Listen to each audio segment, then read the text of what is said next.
Insistimos en lo bueno. Sabemos que estamos rodeados de lo malo, que no fue así en un principio, pero a causa del pecado, la maldad ejerce una fuerte influencia.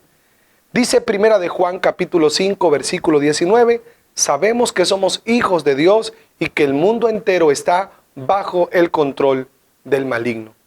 Por eso la palabra del Señor en Romanos capítulo 12, versículo 21 nos dice, no seas vencido de lo malo, sino vence con el bien el mal. La orden que tenemos de Dios es no ser vencidos por lo malo. Eso indica que estamos en una guerra que solo podemos vencer con lo bueno. Esa guerra también es denominada guerra espiritual. Y así es llamada porque es un conflicto entre el reino de la luz y el reino de las tinieblas. El primero, el reino de la luz, trabaja por la redención y la restauración del ser humano y de toda la creación. Y el segundo, el reino de las tinieblas, trabaja por evitar la reconciliación del hombre con su creador y arrastrar a las almas al mismo destino y perdición, a la muerte eterna. Tocante a esta guerra espiritual, el apóstol Pablo le escribió a los Efesios en el capítulo 6, en el versículos 12 al 18. Leamos juntos. Porque nuestra lucha no es contra seres humanos, sino contra poderes, contra autoridades, contra potestades que dominan este mundo de tinieblas, contra fuerzas espirituales malignas en las regiones celestiales. Por lo tanto, pónganse toda la armadura de Dios para que cuando llegue el día malo puedan resistir hasta el fin con firmeza. Manténganse firmes, ceñidos con el cinturón de la verdad, protegidos por la coraza de justicia y calzados por la disposición de proclamar el evangelio de la paz. Además de todo esto, tomen el escudo de la fe, con el cual pueden apagar todas las flechas encendidas del maligno. Tomen el casco de la salvación y la espada del Espíritu, que es la palabra de Dios. Oren en el Espíritu en todo momento, con peticiones y ruegos. Manténganse alerta y perseveren en oración por todos los santos. Consideremos todos los detalles que acá se mencionan. Los cristianos tenemos una constante lucha de carácter espiritual. Todo conflicto físico tiene su origen en una realidad espiritual. En este conflicto podemos ser esclavos o soldados. No hay puntos neutros. Si estamos bajo el dominio del pecado, seremos esclavos. Estaremos bajo el control de Satanás y todo el sistema mundanal.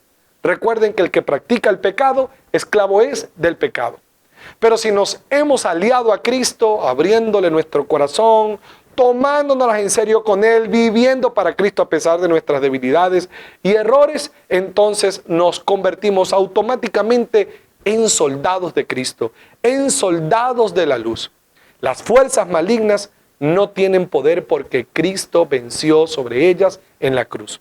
Sin embargo, ejercen influencia cuando se les permite. Cuando hay pecado, se le confiere a las tinieblas autoridad, se les confiere poder, gobierno y espacio en una vida, en una persona, en una familia. Nosotros, cada uno es una puerta. Y por esa puerta puede pasar bendición o maldición. Pasa maldición si somos esclavos del pecado. Pasa bendición si somos soldados de Cristo, que avanzan en la misma dirección que Cristo avanzó, en la victoria. Dios, por lo que leemos, nos ha provisto herramientas para esta guerra espiritual. Estas herramientas en conjunto son denominadas la armadura de Dios. Y se mencionan 3 elementos que componen esta armadura. La primera es la verdad. Y dice que es una herramienta de ajuste. Es como decir un cinturón. Y eso nos inspira a nosotros a ajustarnos siempre a la verdad. El que se ajusta a la verdad no vive holgado porque eso es lo que da la mentira. Holgura. Nosotros vivimos en la verdad, ajustados en la verdad. Ceñidos, ¿verdad?, a la verdad. La segunda herramienta es la justicia y la consideran como una vestimenta general.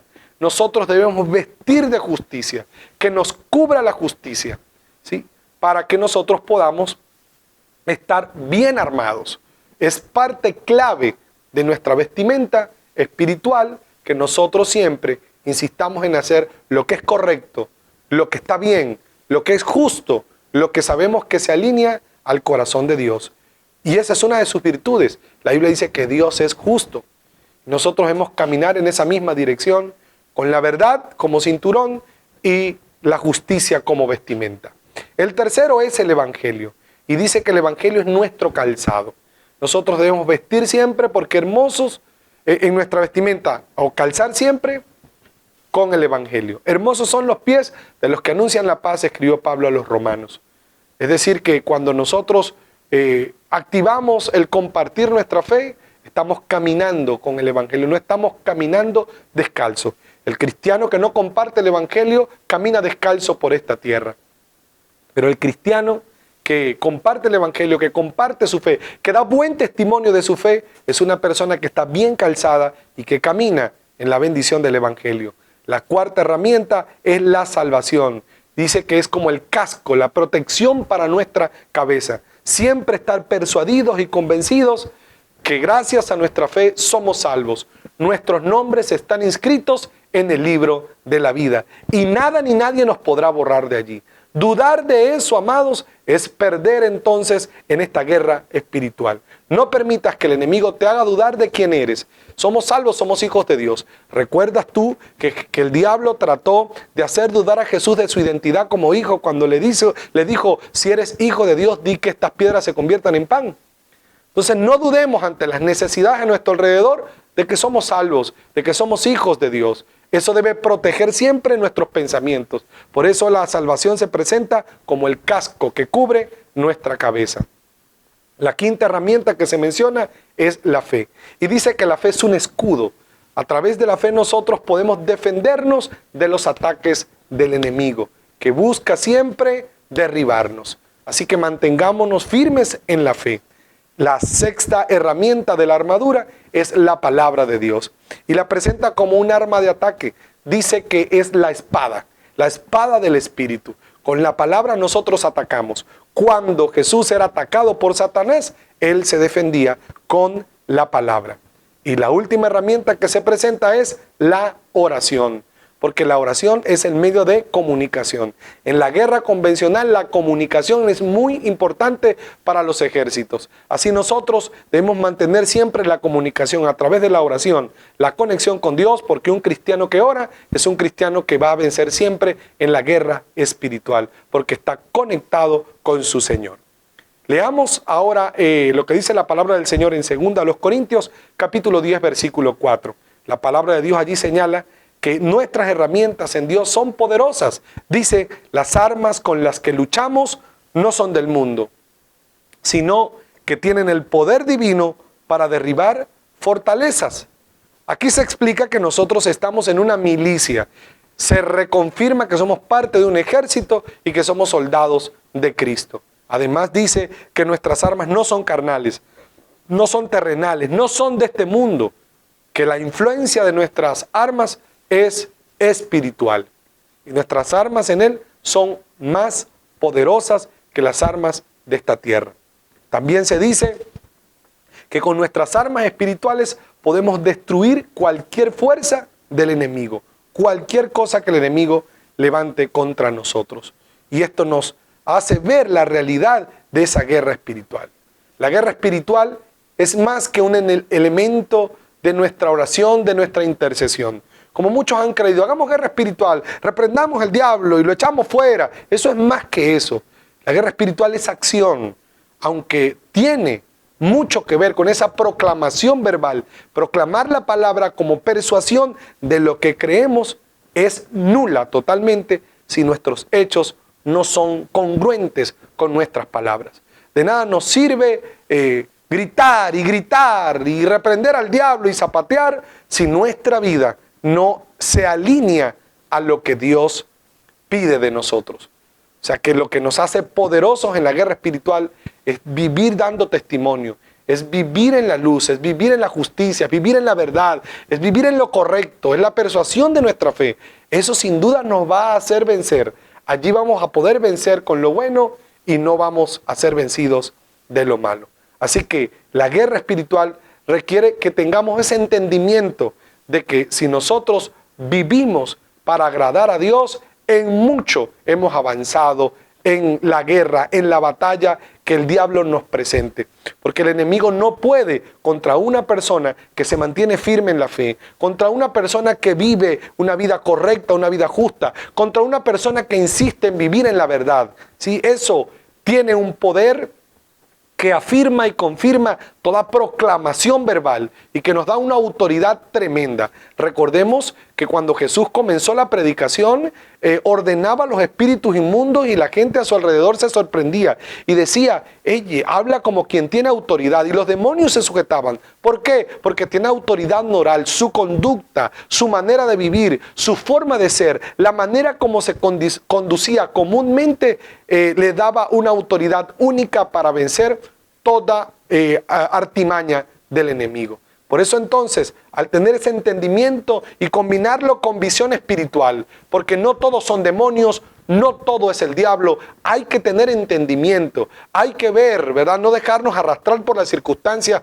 como el siervo del profeta Eliseo se dejó arrastrar por las circunstancias, no entendiendo que mayor es el que está en nosotros que el que está en el mundo. No dejemos arrastrarnos por emocionalismo, sentimentalismo de la gente que a veces manifiestan que están endemoniados o cosas por el estilo, y en verdad pues son obras de la carne, acciones de la carne. No confundamos lo humano, lo emocional, lo almático con lo espiritual, con obras de los demonios o obras del diablo. Tenemos que entender entonces como el entendimiento de vivir una vida recta y tener moral, también la visión de poder ver cuándo es una obra satánica y cuándo se trata de obras humanas.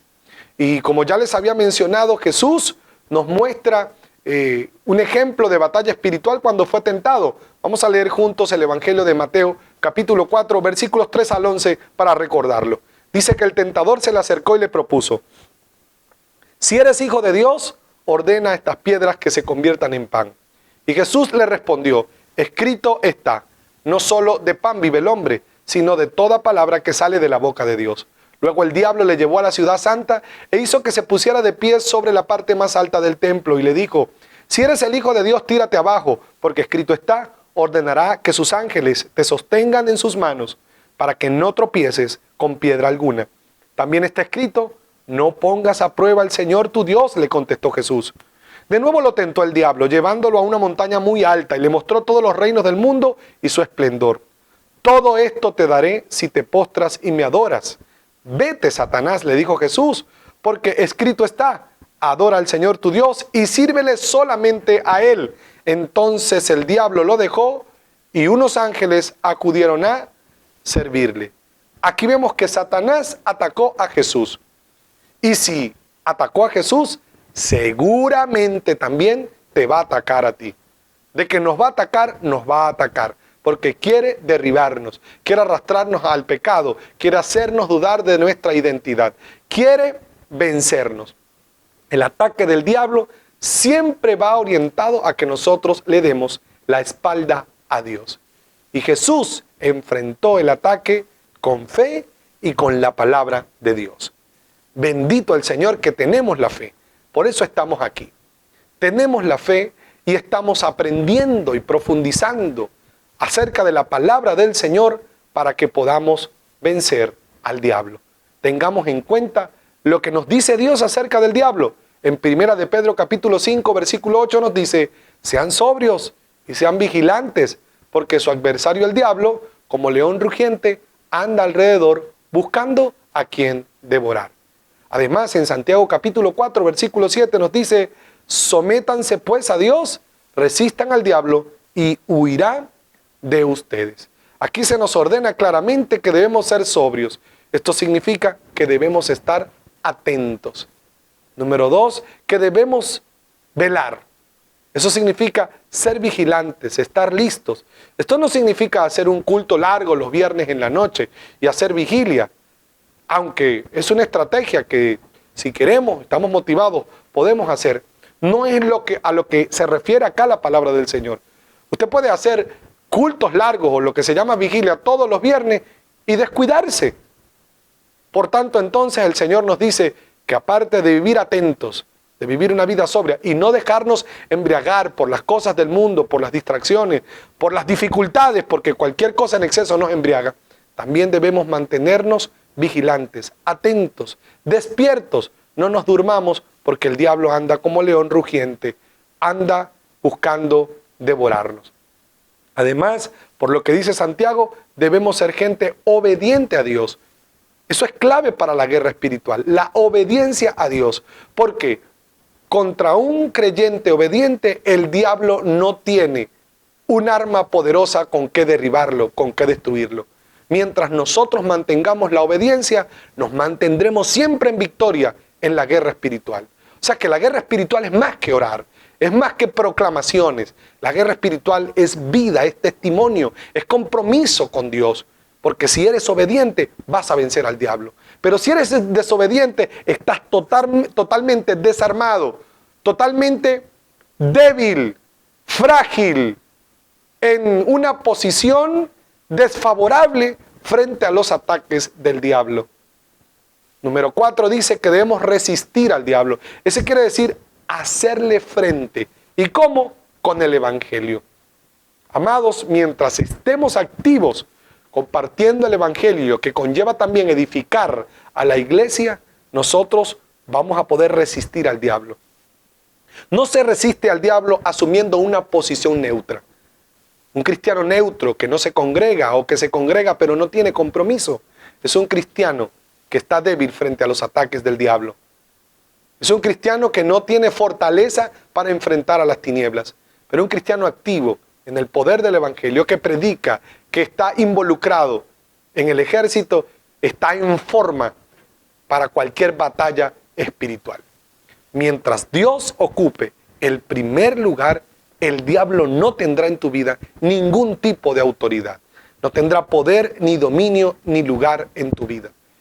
Cuando Dios está de primero, el diablo siempre estará de último. Esa es una de las claves principales para que nosotros, como hijos del Señor, nos mantengamos siendo lo que la palabra dice, más que vencedores por medio de aquel que nos amó. Mas gracias sean dadas a Dios, dice la palabra del Señor, en 1 Corintios 15, 57, que nos da la victoria por medio de nuestro Señor Jesucristo.